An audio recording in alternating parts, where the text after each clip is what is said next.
So the state hired a consulting firm to find out why the glass was breaking. They found it's actually a tiny impurity in the glass called a nickel sulfide stone. Once it's exposed to heat and humidity, that stone expands, shattering the glass. The bad news, none of this is even from Matthew yet, but it points out a big problem in this area. They've gotten a lot of rain over the past couple of weeks. We have a sample from those homes, and this is, the water that's being pumped into their homes. Would you drink this? Greg Hicks facing first-degree murder charges, now awaiting trial here at Central Prison. The state says they have all the evidence they need, and they will seek the death penalty in this case. We immediately went to the Department of Administration spokesperson to find out what's going on. It turns out this is a problem 3 years in the making, and it's getting quite expensive. I wanted to see if we can talk to you about use of force. No, we're not doing that. Instead, he walked away. Is there a reason why, though? I'm not going on camera, and I think it's wrong that you would do this. Well, no, we did something we thought is very important to talk about. For you to accost me when I'm coming from my car, I think it's just inappropriate. Sir, I promise we're not accosting you. All I have is questions. We really only need like 10 minutes of your time, sir. The winds have been picking up all throughout the afternoon. In fact, now we've seen gusts somewhere between 35 and 40 miles an hour. And take a look where I'm standing right now. This is actually the front street right along the ocean front, completely underwater. It's been retired for a couple of years, but you can see they literally built it right on the river so they can use that water to generate the electricity. A lot of businesses also closed since their parking lots were frozen over anyway. It's about a quarter-inch thick of ice out here, and once these temperatures drop again tonight, all this will refreeze again. I wanted to talk to you about child support. We met Aaliyah's father, Kenneth James, in his driveway. Just wondered why you haven't had a chance to pay it. One of those children was 7-year-old Aaliyah Morgan. It was right here on Highway 421, spring of last year. She was getting off the school bus. The lights were flashing. The stop sign was out when Highway Patrol says a log truck, similar to that one right there, went right through the stop sign, hitting Aaliyah, sending her to the hospital, where she later died. So after the recycling process, this is your final product. It's got a 3,000-gallon storage tank that the company admits is too small for this size community, and part of the reason that their water looks like this. Now this is it, the 48-inch pipe that collapsed, spewing 35 million gallons of coal ash directly into the Dan River. You can see it's all been bricked up now. Can you tell us why you were arrested tonight? No. Okay, do you think you're driving under the influence? No. One of the most common ways cell phones are snuck into prisons is simply people throwing them over these walls. Who's looking at these forms? Who's checking to make sure that these reasons are valid? Now, the old days of needing some kind of special tool to try to get into a locked door is quickly changing. Even though the lock itself really hasn't changed in years, getting inside of them is getting a lot easier. Now, this is actually very dangerous stuff. We took it to 2 chemists who say you're not even supposed to breathe this in. You can see it's releasing gas that's actually chlorine dioxide gas. So we're going to cover this up so we don't breathe it. The FDA is warning people that it's a toxic bleach. The rain has tapered off, but as you can see, still getting hammered by wind, especially here along the coast. Take a look over my shoulder. I'm going to stand with my back to the wind. You can see the sand just dancing across the beach. And look at the storm surge. Still massive force being generated by this hurricane. Some pretty big waves. We asked the school system if there was a camera on the bus in question. They said that's part of the investigation, so they would not give us an answer, but they say they are nearing the end of their investigation. But it's not just the beach. Here in Southport, the waterfront also a big concern. You can look at the waves here are already coming over the barrier here. So a lot of businesses and homes along the waterfront have boarded up their windows and doors, hoping to prevent flooding. Have you ever seen the waterfront like this? No.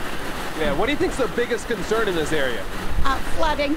From Raleigh, Jonathan Rodriguez, WNCN News.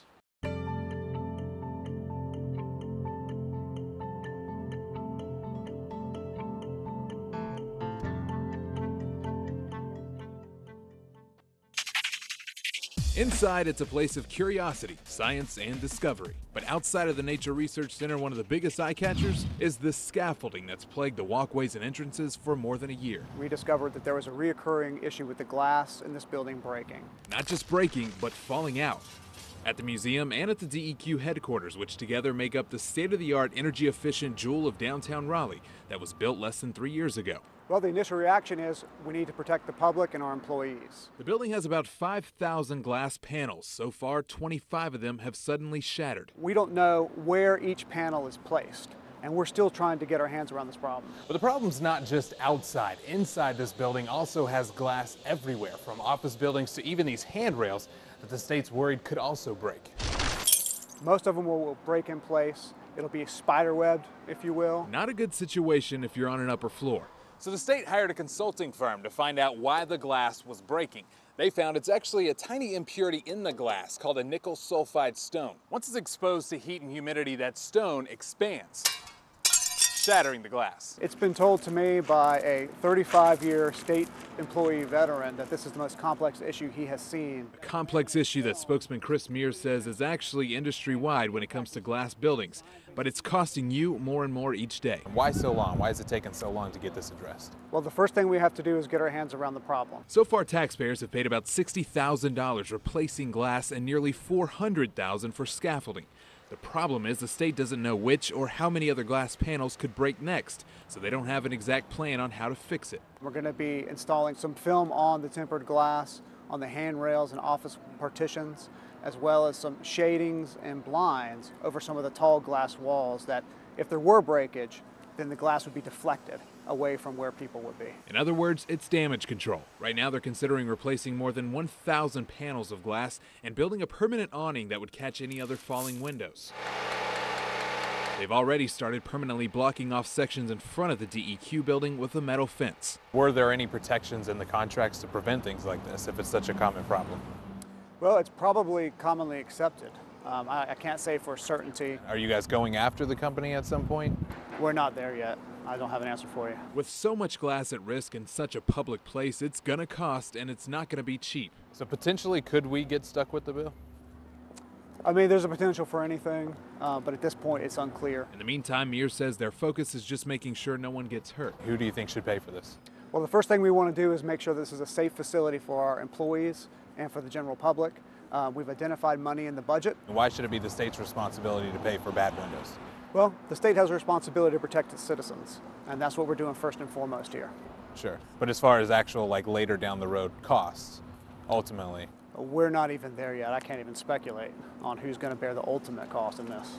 The state plans to start work on the protective measures by the end of the year, but as for a completion date, that's not crystal clear either. Do you have an ultimate timeline of when you guys want all this done? We do not. We can't foresee an end at this point. Now, these windows are tempered glass, and when they break, they actually come out in pieces like this. If you can imagine almost how your car windshield does. It's not big shards that fall down. We have reached out to the contractors for this project to get their take on all this. They have not answered our questions. And again, the state says they're going to start work at the end of the year, so don't expect this scaffolding to go anywhere anytime soon. From Raleigh, Jonathan Rodriguez, WNCN News. There's a problem here. It's not the traffic, but what's around it.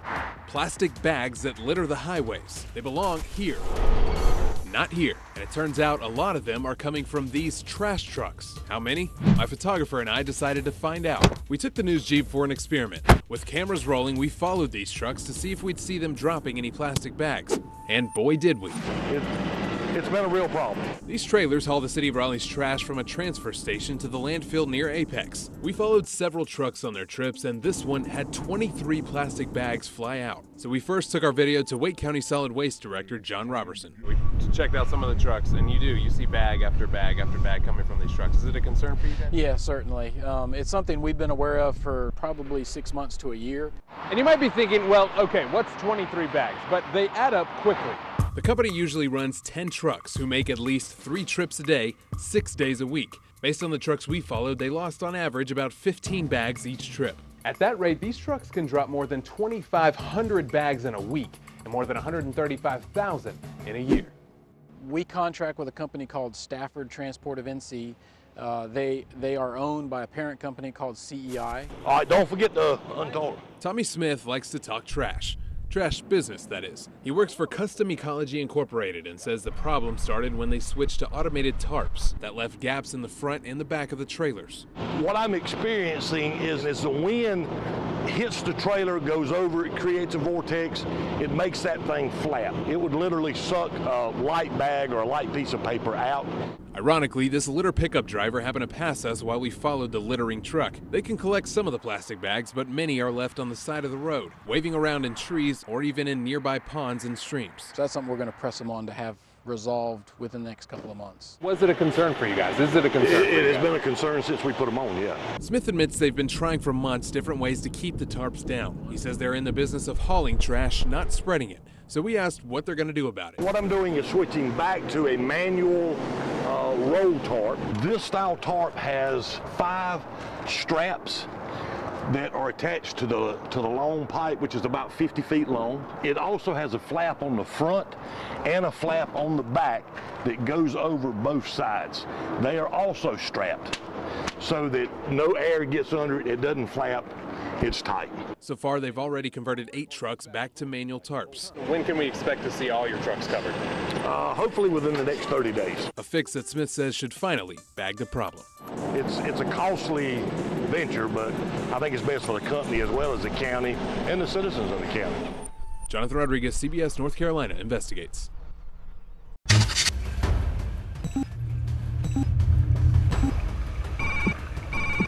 Okay, he's ready to pick it up a little bit? We're ready. You guys ready? We packed our gear into a small boat and hit the water with a group of researchers. It was a bumpy but short ride just a couple of miles off the coast to our destination. This is OCEARCH. Yeah. All right, I'm coming up. An international research group dedicated to the apex predators of the sea. Sharks. It's all about sharks. Grab the line. The 126-foot vessel spent its early days in the Bering Sea as a crab boat. It's now a ship of science. This is its first time in North Carolina. North Carolina is an amazing coast. There's a lot of shark activities in this region. And what is unique is that there hasn't been much studies on those sharks. At the helm is Captain Mark Bowden. We're here looking for sand tiger sharks. The particular local science guys were doing this study on sand tigers, and they asked us for some help, and we were like, yep. Traveling the world, he hasn't stepped foot in his own front door in 15 months. You know, there's 3 or 4 of us who live on board permanently, full-time. We've all got our bedrooms and bathrooms, got the galley down there, we've got a living room, and even though we're a long way from home, it's a pretty good life. I mean, have a look around, what's not to enjoy? Maneuvering inside the boat was a little tricky, but once we got our sea legs, it was time to meet the local researchers. Pull that buoy up. Meanwhile, the fishing team set out to look for sharks. We know these sharks have been here for a long time, but we don't know exactly why. And they're here year-round. So what is it that's bringing these animals? Why are they calling this area home? And we're trying to fit those puzzle pieces together. Hap Fatzinger runs the North Carolina Aquarium in Pine Knoll Shores. We're trying to create the best level of care for our animals in the aquariums. You know, we utilize these animals in our facilities, zoos and aquariums, as ambassadors for their species in the wild. Each member of the science team has a different job and a different specialty. Spinal needles are 3.5 inches long. Yeah, this is an internal tag and it has battery life for about 10 years. This is an incredible opportunity. You know, very few times do you have a vessel large enough with the capabilities and capacities to carry multiple scientists to do a wide range of procedures and experiments on these animals. But in order to do the research, you have to catch a shark first, and that's what OCEARCH does best. What sets the OCEARCH boat apart is this moving platform. It lifts up and slides right out over the side of the boat, drops down into the water, creates essentially like an underwater corral, if you like. We swim the shark into the corral, we can then lift it up, lift the platform up, and it beaches the shark on the deck. I already looked in those now. What's that? Yeah, that's some sort of cyst. The team says they only keep the shark out of the water for about 15 minutes. Just enough time for the research crew to collect samples and tag the sharks with a GPS. All right, we can get our morphometrics right now. And then we just lower the platform back down, shark swims away. With their online shark tracker, anyone can follow the shark's migration. Yesterday, we were fortunate to tag 2 tiger sharks, female. One was about 8 feet and the other one a little bit over 9. 114. But this research is about more than just seeing where sharks swim. We can't protect them, we can't conserve them until we know how they're utilizing the habitat, where they're going, and what is that critical space for them. Worldwide, shark populations are in critical decline. Scientists estimate 200,000 sharks die every day, largely from overfishing and destruction of their habitats. Give it a little splash of water there, man. Good. Surgery's done. Sharks are the balance keepers of the ocean. They're like the lions of the ocean, if you like.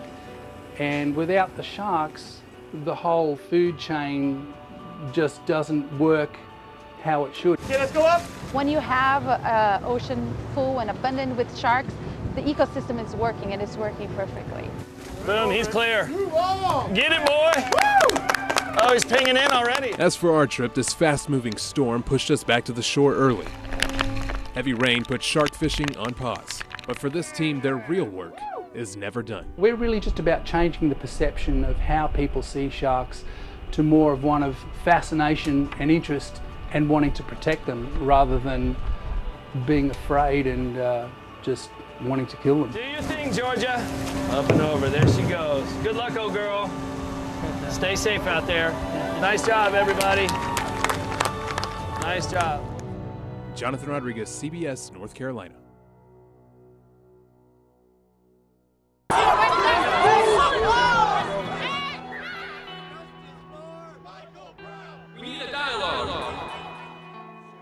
There are recent events that have pushed the relationship between police and the community to its limits. The use of force is a necessary part of the job, but even a single tragic event can cast a shadow over police departments around the country. We can build confidence and we can build trust, but it's not going to happen overnight. WNC and Investigate started digging into the real numbers, building a database to find out just how often our local police departments use force, and more importantly, how they keep track of it. You can see some interesting trends. We brought our data to Chris Brook, legal director for ACLU North Carolina. I think it's a really good opportunity for law enforcement communities throughout our state to look at their use of force policies. Compare the number of times officers used force to the total number of calls for service, and across the board, you'll find it's a pretty tiny percentage. Most interactions between the public and law enforcement do not end in a use of force situation. But, you know, one tragedy is one tragedy too many. On the surface, Raleigh PD has some of the highest use of force numbers with more than 1,000 incidents each year. They gave us the stats but declined to go on camera. They also keep some of the most inclusive records, which has a major impact on the numbers. And that's when we noticed it's the record keeping that is drastically different between cities. The use of force almost automatically generates questions from others that aren't directly involved with it. We are empowering and authorizing these men and women to take away other people's civil rights and to take away their freedoms. Brandon Zudema is the police chief in Garner. His department has some of the highest numbers compared to other towns its size, but they were also very detailed in what they consider use of force. What I know is that our officers, when they have to use force, they do, and they use it correctly. Like Raleigh, Garner PD keeps track of every time an officer even points a weapon, which was the most common type of force they used. People tend to understand that if they have a gun drawn on them, that the officer is serious about what they mean, would much rather have compliance than actually having to apply a physical force or a taser or a baton or, heaven forbid, a firearm. Zudema says for his department, it's about being able to justify every incident. And it's also about transparency. It's about making sure that the community knows what we do and, more importantly, why do we do it. And that brings us to Durham. You're trespassing on city property. You must leave the property immediately. Durham police have faced some of the most notable use of force incidents, but their records tell a much different story. Take December 2013, for example. Most of the other departments we talked to say they count each individual officer's use of force. Durham does not. After this protest, the department only logged 2 uses of force that day, 1 physical and 1 use of taser. And even though tear gas was dropped to clear the crowd, it wasn't listed. And the discrepancies didn't stop there. Durham PD also does not keep track of how often their officers point their weapons. And during one of our phone conversations, I asked the chief, why not? He said because officers pulling their weapons happens all the time. In their 2014 report, the use of firearms was nowhere to be found, only a category called Other, even though police shot a man in July and fired at suspects in December. And in 2013, a Durham officer shot and killed Jose Ocampo during a call. We checked the dates, and that incident isn't even recorded in their use of force records. That same year, officers also shot and killed Derek Walker, who was waving a gun downtown. But in their use of force reports, it's only listed as a use of physical force, not a firearm. Over several calls and emails, we tried multiple times to sit down with Chief Jose Lopez to talk about their records, but each time he turned us down. So we even tried bringing the interview to him. Yeah, I wanted to see if we can talk to you about use of force. No, we're not doing that. Instead, he walked away. Is there a reason why, though? I'm not going on camera, and I think it's wrong that you would do this. Well, no, we did something we thought is very important to talk about. For you to accost me when I'm coming from my car, I think it's just inappropriate. Sir, I promise we're not accosting you. All I have is questions. We really only need like 10 minutes of your time, sir. Encouraging dialogue, engaging in dialogue with one another, and having conversations about what works in their community and what, from a law enforcement policing standpoint, does not work in their community is really a great place to start. And that's how we find solutions to a lot of these challenges. The reality is it's a job like no other. Officers willing to put their lives on the line to protect ours. Our folks are very intelligent. They're very patient.